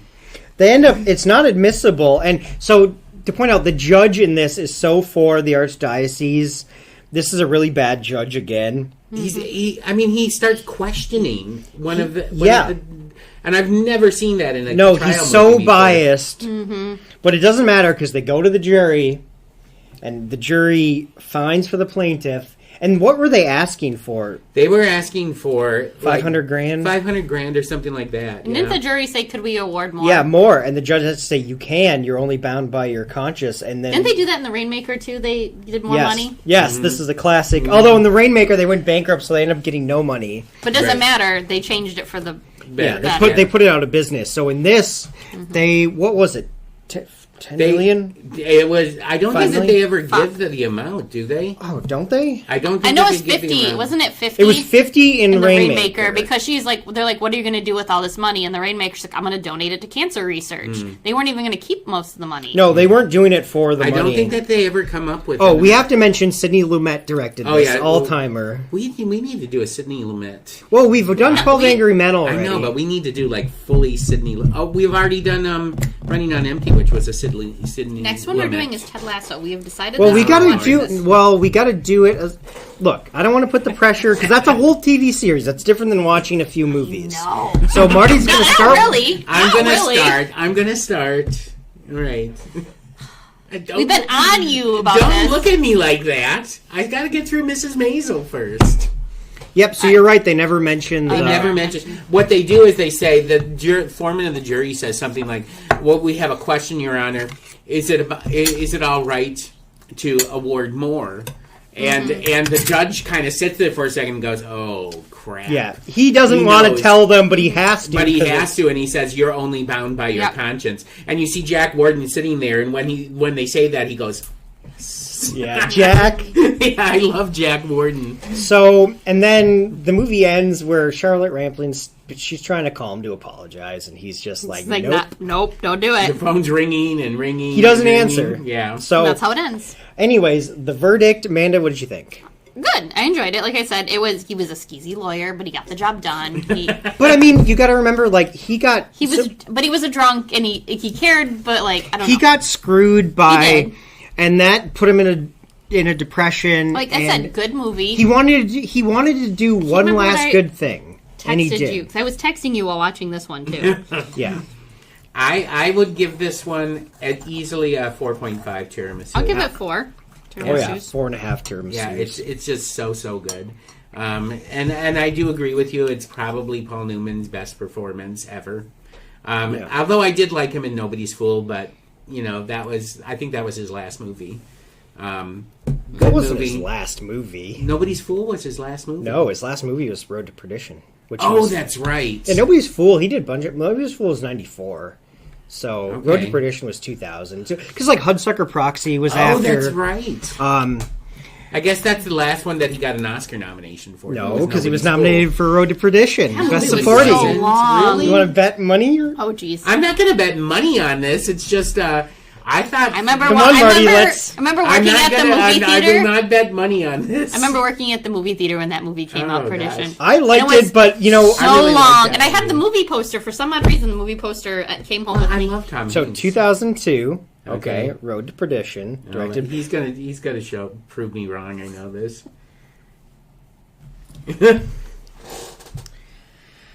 Best actor in a supporting role, Paul Newman's nominated, not winning. No, I didn't say he won. Right. He only has one Oscar, and that's for Color of Money. Nominated a ton of times, 8 times, I Yeah. think. And The Color of Money was one of those, like, we're going to finally give it to him. Yes. Sort of like Al geez. Pacino in Scent of a Woman. It was like that. Although it's it really, like, it got crapped on a lot. Martin Scorsese famously did not want to make that movie. It was a kind of a movie for hire, but he did it. And the only reason he directed Color of Money was the studio agreed to finance Last Temptation of Christ if he directed Color of Money. So he did it to get the money to do the movie he wanted to do. Which was all right, too. The movie was all right. Yeah, but he really that was like a passion project for him. Passion project. Get it? Okay, so anyways, Paul Newman, we love Paul Newman. Charlotte Rampling's good. Jack Warden is It was good. it was a very It's enjoyable so movie. good. You haven't hated any of these yet. I haven't hated any of them. No, All right. I'm not going to hate Now we are down to Did our you say last... you were not going to hate movies? I'm not going to hate these movies. Okay. Oh, well, I mean, Okay. you've hated other movies. You have hated a lot on other movies that we have chosen. One might And even in say- I'm allowed to. And in You are. particular, she has hated movies starring a particular actor. Yeah, well, I'm sorry. that That is not a Christmas movie, Marty. Is the It's not a is the Christmas star of our last film. All that right, we're Marty, talking you about. take it away. Okay, so our last courtroom drama, and probably you would say this is the classic courtroom drama, is of course Anatomy of a Murder. Everybody listening to this podcast from this area Yes. knows Anatomy. I This grew is up in Ishpeming, this is the reason we did this podcast. because Amanda has never watched, Never had seen it. Anatomy of Okay, a Murder. I'm just- How long have you lived here? Over a decade. No. Yeah, you came here in 2014. Okay, so it's been 11 years. 11 now. years. Is that more and than a never- decade? That is Check more the than a math. decade. Let me check the math. Okay, Wait a minute, wait. Let's just stop That here. is 11 years. Which is Somebody more else- than 10 years? Somebody else who works in this building who has lived in the UP her entire life has never watched Anatomy of a Murder. Well, that's... Who is that? I don't know. Is it Steph? your boss. Oh. Oh, Well, I wouldn't... Steph. Steph's never watched it Yeah, either. but she has also not hated on Jimmy Stewart her whole life, too. I haven't, not my whole life, just since. And plus, Steph's from the Sioux, so they don't care about... It But doesn't they talk count. about the Sioux. Yeah, I mean, doesn't count. it's off screen. But she's lived here. She's lived here just as long, if not longer, longer than than you myself. I will give you that, but again, She's has not part of the she's movie not crapped podcast. on Jimmy Stewart as much as you I have. have one movie I have crapped on. That is true, because we also did Rear Window, and which she didn't. You I did didn't. like that. But you were so harsh on It's a Wonderful Life. And I'm Because it's not a Christmas movie. Wait until we get Mr. Smith Goes to Washington on you. oh, one of you're going to these hate that times. movie. But anyway, We're not going to make you watch we're that. talking about Anatomy of a Murder. If looks could kill. All right, let's continue, guys. We got a lot to get through. So, I don't know how much of a plot summary we need for most of the people that are watching this movie. Because You know the movie. Aside from Amanda and Steph, I think everybody else in the UP has seen this movie. But give us the overview about, like, John Volker and the real case. So this was a real case. It was a book that was written by John Volker under the pseudonym of Robert Travers, and it was became a huge bestseller. Volker was a huge name in Ishpeming, and also he had served on the Supreme Court of the Michigan Supreme Court and everything. I mean, just a well-established lawyer and judge and everything like that. He writes this book called Anatomy of a Murder, which is based upon an actual case from the UP where we had a man who was murdered in Big Bay at the Thunder Inn, right? No, well, in real life, it was the Lumberjack Inn, the Lumberjack Because, like, Inn. you can go there and see it all. See it all. which right. is right next to the Thunder Bay Inn. Right. Not right next, but It's like you can see them from Yes. each other. Well, it's like a block. And this was also when we had an Air Force base here, so we had Air military. Force people, military, and the guy that kills the owner of the bar was a lieutenant, and it was in real life, too. Right. And it all comes out that supposedly the guy who was murdered actually raped the lieutenant's wife that night, and then he went out and killed him in a fit of temporary insanity. But was he? But was he really? So anyway, they Jimmy Stewart, who plays this fly fishing lawyer, Paul Beegler. who doesn't really want to get. He's the ex-DA, county DA. Yes. Okay. And he has been recently, like in the last election, it seems like, voted out of office and replaced by this guy who's a hack, Mitch Lodwick. Mitch is like a mental lightweight. Mitch sucks. Okay? Yeah. He just wants to. But all Jimmy Stewart's character wants to do is go fly fishing now. Well, it's because he's basically retired. He's like, I don't want to do He just anything. doesn't want to do this. And it's the lieutenant's wife that comes and eventually engages him and says, will you at least go talk to him? Right? Well, what happens is, okay, so Jimmy Stewart's friends with Parnell McCarthy, who is like old, drunk, but knows the law, lawyer that's kind of Paul's mentor. Oscar-nominated performance. Oscar- Was he nominated okay? So performance. the bar that he was sitting in at the very beginning of the movie, the drunk, was it the Landmark? No. What bar was that? That was actually out in Michigami. Yeah, that So was that Mount Shasta? Mount Shasta. Oh, okay. Yeah. Because I was like, what bar is this? No, that's the Mount Shasta. And that's I the don't Mount- think that they filmed in any of the bars in Ishpeming. Okay. Although the stars really like the bars in Ishpeming. Yeah, well, they stayed at the Mather Inn in Ishpeming. Most of them, except for... Well, Duke Ellington stayed at the Landmark. because he couldn't stay They wouldn't at the let him. Landmark. I wonder why he couldn't stay at the Mather Inn. Because he was too loud playing the piano, yeah, maybe? I don't know. 100% love playing the piano. So, anyways, we don't need to go beat by beat on the plot No. because we all know it. But let's talk about the cast. Jimmy Stewart, Fantastic. Eve Arden plays his secretary. Arthur O'Connell plays Parnell, Lee Remick plays... Laura, the wife. Right. Ben Gazzara. Gazzara plays the lieutenant. Yep. Um, The judge. Joseph Welch, fantastic. I liked him as the judge. And he was an actual judge. Yes, he was. Wait, now we got to... all right. He is a really famous attorney / judge. Okay, He really so is. back in the 50s when Joe McCarthy was doing all the McCarthyism and all that, the Red Scare, and he had all these hearings, and you've heard this. Everyone has heard this. So the one that the straw that broke the camel's back was the Army McCarthy hearings, and Joe Welch was an attorney for the Department of the Army at the time, and Joe McCarthy was just ruining this guy's life, because saying he's a secret communist, and he famously, and everyone knows the quote, Joseph Welch just stops him and says, "Have you no decency, sir? At long last, have you no decency?" And that was the thing that shamed the nation and was like, we can't do this anymore. McCarthy gets shamed, he gets censured, basically he's backbencher until he dies. Joseph Welch becomes really famous, and that's why they cast him in this movie. And everybody knew who Joseph Welch was. he was like one of the. back then. It was Jimmy Stewart, most famous, and then Joseph Welch. Was right up there because But everybody he was knew. just such a fun, his character was so great in the movie. It was just... He was great. He was judge from downstate.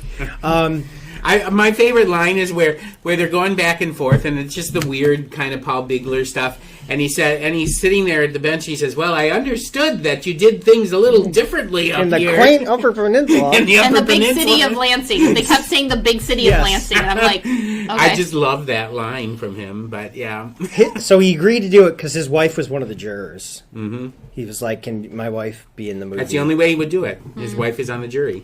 She doesn't have any speaking lines. She's just there in the background Yeah. of the whole movie. How many, since you guys know all the lore, how many, locals were in this movie? Lots. Oh, All lots. the extras were That's what local. Marty, tell her. Oh yeah, well, there's one scene where Jimmy Stewart is talking with Arthur O'Connell at the table, and behind him there's this one woman that's sitting there. I clocked it. Did you see her? Yeah, I went back and. Oh yeah, and she's just sitting there, and just very past. She was actually a member of my church choir for over 20 some years.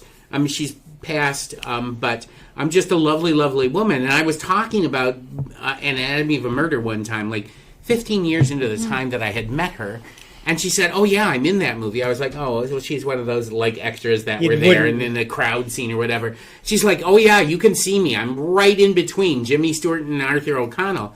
And I was like, "What?" I went home that night and I watched the movie, and sure as heck, Sure as daylight. sure as daylight.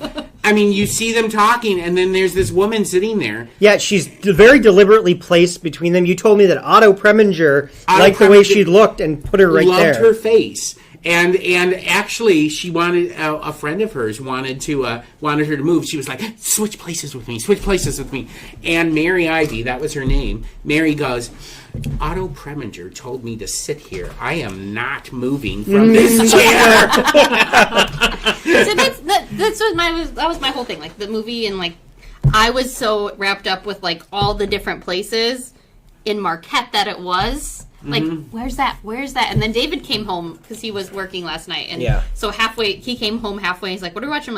He's like, "Oh, we're watching Anatomy of Murder." I'm like, "Yep, we're watching Anatomy of Murder." It's the last one for the podcast. I made the kids go to bed early last night at 8:00. I'm started the movie. It's a 2.5 hour movie. It is long. It's Yeah, It's a long movie. A lot of these courtroom dramas were longer So long. movies. And so David's sitting there and he's like, "Oh, where's?" I'm like, "That's the courthouse." And I go, and then you missed the outside scenes because he came in when they're mid trial. And then we're sitting there at the very end watching it, and we both look at each other like, "Perkins Park." Mm-hmm. Yeah. So the courtroom. So when I did my jury duty, it was in that exact courtroom. Oh, you are so lucky. And I think that's the one I sat in when I was being interviewed for.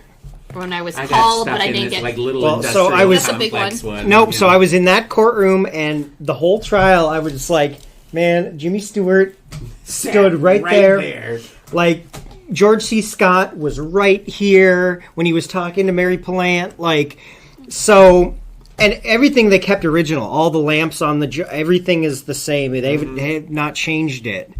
Well, I mean, why? Why change it? Just keep it Well, historical. the seats aren't that comfortable, but No, seats are never comfortable. Nope. And in fact, the bailiff in my trial was like, the seats, they're very old. If you lean back on them, like They will snap. They said last winter, like we were in the middle of a trial and it ripped out of the floor during the middle of the trial. So we were all so scared, so no one wanted to move. So everyone, the whole trial is like this, and then no one, because the jury, you don't really talk to them. They don't want you to talk to each other until after. That was the first thing everyone said when we got to deliberations was like, is everyone scared like about the chairs? And it's like, yes. But no, I really enjoyed it. It was a good movie. Like I said, long. I mean, you got to imagine, man, like in modern day, this would be like if I some can't imagine them trying to film a movie today. No, imagine if they did a movie at our courthouse and it would be the equivalent of Tom Hanks being in the movie. That is the equivalent. That's the equivalent of it. And like, and we forgot to mention Bing Crosby's wife is in it too. Catherine Grant, Mary Plant. So that's yeah. So these were big people. Imagine it was Tom Hanks and like who would be a good Lee Remick? Like I don't know, like maybe Rachel McAdams. Rachel McAdams would be a good one. You know, and like it would be for our age. It would be for the millennials, not for Gen Z or Gen I could actually see Tom Hanks playing this part, totally. But that's what the equivalent. So, I get it. No, like I hate that sound. What is that, Marty? I don't know. It's a heater vent. It's a heater vent that it's goes up in there. I'm going to leave this in. If you can't tell, there's this buzzing going on over there. What the heck is that? And this is in my sound studio upstairs on the second floor. Hey, not too long. You'll be moving. No, we'll be moving. But anyway. So, I mean, there's a really cool... I think my favorite just shot of, like, Marquette is where you can see the ore dock. Yeah, because that was, like, I've never, like... No, we weren't alive when that was in operation. No, None like, of us but were. David's got this old picture from the 50s, and it's one of the ones when you're driving into Marquette up Front Street, and there's, like, the old ore dock. The railroad trestle. The railroad trestle with, like, Getz's, and we have that... David found that photo. He's like, that's so cool. I'm like, yeah. So that was all my growing up. That was there. They only tore that down in, like, when I was in high school. Yeah. So that's what I heard. It came down late 90s. They stopped using it. Well, it was never in use in my lifetime because that ore dock hasn't been in use since what, the 60s? 60s. But that rail trestle, it always said Marquette, Michigan, home of Northern Michigan University. That's kind of sad that they took that down. I won't. Well, it was a safety thing, Amanda. Sure. Like the thing was going to fall at some point, yeah. but it was a cool feature of the town when you came into town. But I was in high school when they tore that down, so that I really I get it. Like we had this weird bridge in my hometown that it was like a pedestrian bridge, but it went up over. And like they finally took it down like probably 5-6 years back. I'm like, where'd it go, Mom? I know it's weird. And she's like, they took it down. I'm like, I walked across that thing every day for 2 years because that's how I went from school to where my mom worked. Well, I remember it was really weird for years after not having. Now everyone's used to it, but not having it there it was really weird.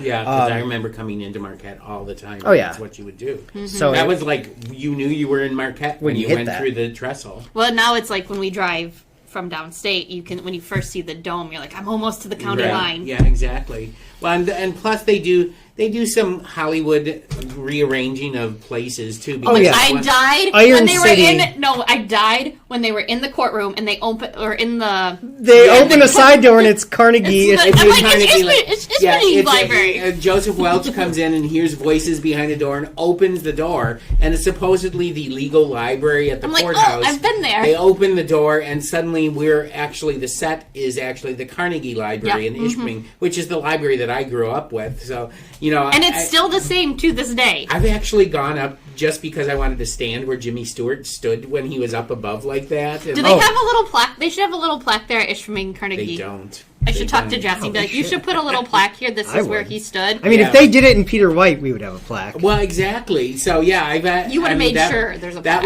That was my library when I was a kid. It's such a cool library. Another thing too. So when they're in the county courthouse, when you go to get to the jury room is right off that door. That's right to the right side of the judge. You go into that, and then you go. So when they do it in the movie, when they're going into the judge's chambers, I'm almost positive where the judge's chambers are in the movie is where the jury deliberates now. Okay. Because when we would walk, we just walked through there, and it was the last door in that tiny hallway. Like, that whole building is so old. Like, there's no AC, so we had it in August, our trial, and it was roasting. Ours was in May. It was not very warm in that room. It was still like everyone was sweating because they didn't want to be called. I mean, not in the court. I mean, the deliberation room is smaller than this. It's like this big. And with 12 people? The table probably takes up a huge portion. Yeah, and there's like a fridge and a coffee maker, and that's it. And it was hot, but because the building's so old. Yeah. That's I get that. I mean, if there's anything that's going to make the jury work faster, is put them in a room with no air conditioning in August or July, and tell them you can't come out until you have a verdict. Yeah. No, like I said, I was more interested. Like, the movie was. That's like locking cardinals in the Sistine Chapel without air It conditioning. works. Saying, It works. Come out with a pope or don't come out at all. It was a really good. I enjoyed the movie, but I was really like into like all the places. Yeah, especially the first time you see it, because you're like, oh, you're gonna have to watch it again for all the other nuances in the probably. movie. But I was more interested, like I said, the historian in me was like, "Ooh, this place! Ooh, and this you place! are right this that place." David was right that the Vista did that show twice. Yeah, I'm surprised they haven't done it again. Like no one's done it. They did down at Lake Superior Theater. They did that. I want to say a good 10 years ago because B.G. Bradley played Paul Beagler. Perfect casting because if I can't think of anybody that's more curmudgeonly but also very nice, but like it'd be him. I'm surprised because like what is this year? Like there's some big anniversary of coming up of it, isn't there? Like you wanted to do something at the courthouse when we had our program. Oh, we are going to be doing something. Yeah, at the courthouse. What is that? It's Otto Preminger's birthday. He's going to be like 100. It would have been his 120th birthday. So we have somebody who's going to be talking about Otto Preminger, and hopefully going to have it in the courthouse where they filmed Anatomy of Murder. Because they've done screenings in the courthouse of the I'm movie. just surprised, like actual stagings of the play there. Too. Yeah, I'm surprised they haven't done that more recently. Because it's such a big deal here. Like, can you imagine, like, just, like, every 10 years just doing this and bringing it, like, people would come to flock. Like, I went to high school with a girl, and her husband was obsessed with this show. And they clearly drove up here, spent time up there in Big Bay, and drove around and saw all the places in Marquette. People still come to the UP from all over the world because of that movie. I'm surprised, like, they honestly don't capitalize on that more every 5 years. Like, do something big. Because I worked at Book World, and in front of Book World, they had the handprints and footprints. Well, because that was the Nordic Theater is where the premiere was. Right. Yeah. They did it a simultaneous one with the theater in Ishpeming and the Butler and the Nordic, and Book World is where the Nordic Theater was. Right, and they had all these cement things, and the city did nothing to protect it. I mean, and so it was getting salt and everything. You know, the thing is, like, a lot of it too is like there was a big kind of revival of it in the late 2000s when the 50th anniversary was happening. I think for a lot of the time people were just like, I think a lot of the people who were alive when it happened were kind of like over it. Yeah. But now there's a resurgence of things like that. Yeah. It'd be interesting. Like, I mean, I would do a walking tour of like that because I think it'd be interesting. Really cool. Yeah. Like, this is where this was. This is where this was. I once talked to the librarians at Ishpeming Carnegie, and I said, you guys, I said, why don't you do Anatomy of a Murder days and, show the movie and have people come in and talk about it. I had Eugene Milhauser here a couple of years ago because he just did a book called Dissecting Anatomy of a Murder, and he's a retired judge and lawyer, and he literally went through the legal part of the whole case and how accurate the film was. And that guy, I didn't expect that his presentation was going to be that big. I thought, okay, we'll book him. That he packed the community. I'm sure. So and when we just showed Anatomy of a Murder like a year ago, No, that was a ticketed event too. that was a ticketed event, and it was sold out, sponsored by right? the Lions Club, and it sold out. This movie has not lost its appeal at all. Everybody still loves this movie, and I don't think it's just because it's UP people and UP people. No, No, lots I of- think it's this a is- solid movie that people No, still it's enjoy a great watching. movie. It's like in the Library of Congress National Film History Register. It was nominated for Best Picture. It's on a list of like greatest films to never win Best Picture. It was Jimmy Stewart's last Oscar nomination. It was George C. Scott's first Oscar nomination. It's very well regarded, especially when it came out in the 50s. It was known as the most accurate courtroom movie that had ever been up to that point. Because it wasn't overly melodramatic, and you spend a lot of time on the case. I mean, the trial starts and the courtroom stuff starts way before the halfway point of the movie. So it's got more trial in it than a lot of these do. Yeah. And it was sort of controversial because it was dealing with rape, and they Yeah. talk about it. Panties. As- Everybody say the word yeah, panties and panties. laugh once, and Yeah. David's like, "What the?" And I'm like, "Yeah, Dude, it's the this 50s, movie, though." Richard Daley wanted it banned from Chicago theaters, and they Because of the sued word? him. Well, because they say rape and slut and sperm and panties, and They don't say sperm; they say spermatozoa. That's what they Yes. say. or sperm, whatever it is. But all those things, that was very edgy for the time, Oh, and yeah. they won in court because they were like, "Well, no, this is accurate to what would happen in court." Mm-hmm. And that's how Otto Preminger sued Richard Daley, because Mm-hmm. this was like a scandalous movie. Yeah. Just showing those ripped panties was like, oh my god. They're like Grady panties. Yeah. They're not They were like, not. And we all know that if this movie were made these days, we'd see a lot more than just ripped panties in this movie. So Well, they're acting like it was some sort of like thaw. It was. We were fine. Okay. yeah, Because it wasn't a girdle. Oh man. Wow. Do I need a girdle, girl? I'm gonna go like this. No. Oh, well, okay. So anyway, shall we rate it? I'll give it 4.5 tiramisus. Oh, this is gonna get 5 from me. Yeah. Yeah, I know Yeah. you guys.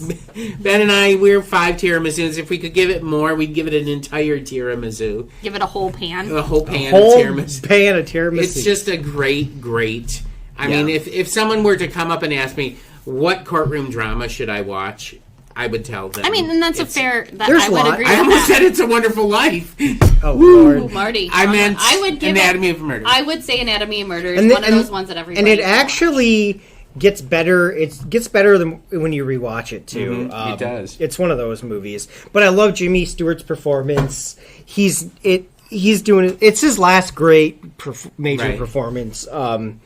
It's just so good. And I found this out just a little while ago because Mary, I always say Mary Crosby, but it's not Mary, whoever Bing Crosby's wife. Catherine Grant. Catherine Grant, yeah. Mary Pallant. Mary Blunt, I get Just them so mixing- mixed up. Anyway, so Catherine Grant, she was, and actually Bing Crosby did come to the UP while she was Yeah, filming. she was married to him already. Right, and actually, Bing Crosby went to Mass at St. John's, where I play Oh, could they the not? organ all the time. I don't know. I mean, can you imagine like sitting there and looking suddenly, over and suddenly you hear a really familiar voice singing a hymn behind you, and you turn around and it's like It's Bing. Bing Crosby But- singing "How Great Thou But Art."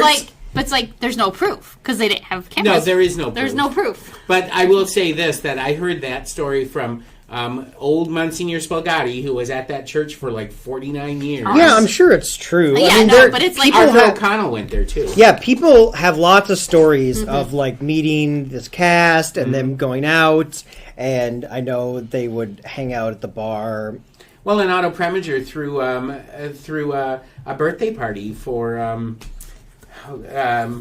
why can't I think today? The music guy, Duke Ellington. Yeah. He came in on his birthday, and so they couldn't do a birthday party at the hotel or anything where they were staying. So I think they did it in the basement of the Roosevelt or something like that, or somewhere, or the Venice. That's where they had. What are it. those? What? The score, I don't know Those those are places. those are bars and restaurants. the score is so good. The I score is mean, very good. and it's unlike what you would get in any movie like this at the time. They were just like, Duke Ellington, your band, you do the score for this, and it's like very. It won, I mean, it won Grammys. It won all kinds of awards. The movie poster, the famous like outline of the whatever, and like the body. The body was named like the greatest movie poster of all time. That poster was it's still like classic. But yeah, the movie it's just so good. All right. Well, there you go. All right. Well, that is the word, many words from Amanda Ben and myself on courtroom dramas that will have you saying not guilty or guilty. And it was actually not guilty a lot this time. So anyway, but before I let you leave the Nerd IMAX theater today, I need to find out what you've been reading recently, Amanda and Ben, the titles of books that you think listeners should run to the library and pick up off the shelf. All right, guys, so what have you been reading that's any good? I'm halfway through Our Infinite Fate by Laura Stephen. All right. It's The Invisible Life of Addie LaRue meets How You Lose the Time War. So it's about two people, Evelyn and Arden, and they they die before their 18th birthday, typically because Arden kills Evelyn. They can't live past 18. And this is like something that's been happening for hundreds of years. And every time...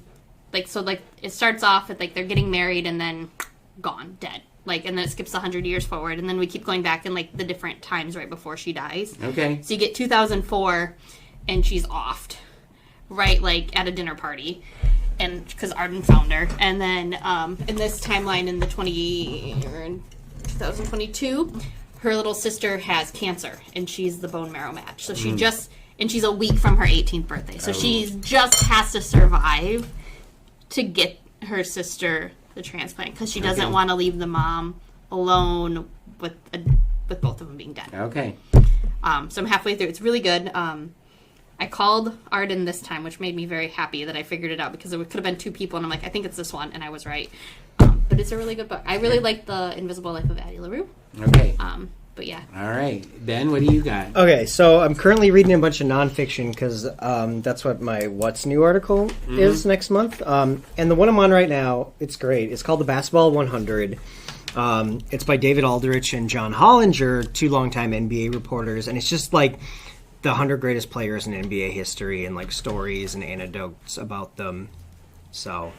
and what did you say the title was again? The Basketball 100. The Basketball 100 by David Aldridge and what was the second? John Hollinger. John Hollinger, and Amanda's was Our Infinite Fates by Laura Stephen. I'm reading a terrible book right now, so I'm not going to recommend it, but I'll tell you this title it's called The True Story of Hansel and Gretel. Why are you reading it? It's for a book club. It was not one of the choices that I voted for in book club. So, because supposedly we have a democratic book club and people can vote supposedly, for the books, whatever.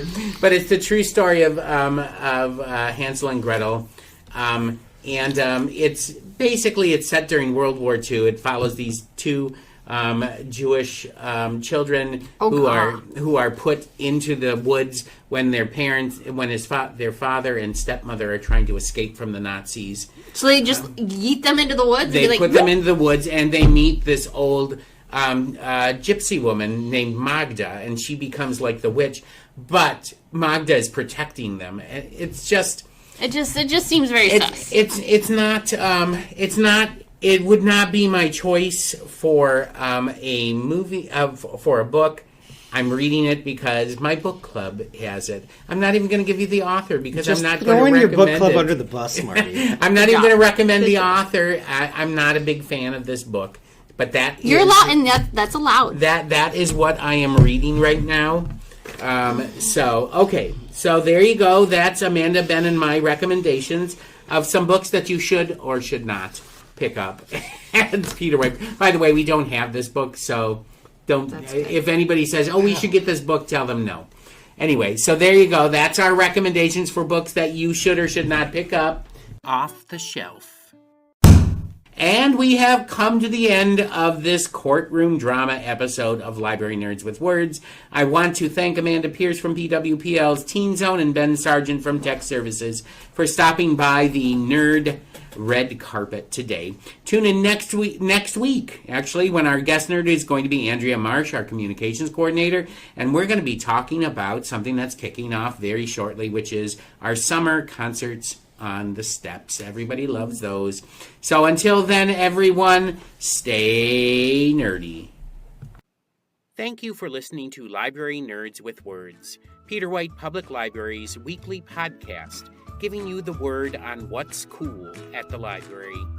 The theme for the podcast is Happy Clappy by John Bartman, used courtesy of Pixabay. This episode was written and produced by Martin Acketts and sponsored by Peter White Public Library. Until next week, pick up a good book, listen to some good music, watch a good movie, attend a great event, and remember, library nerds are the coolest people around.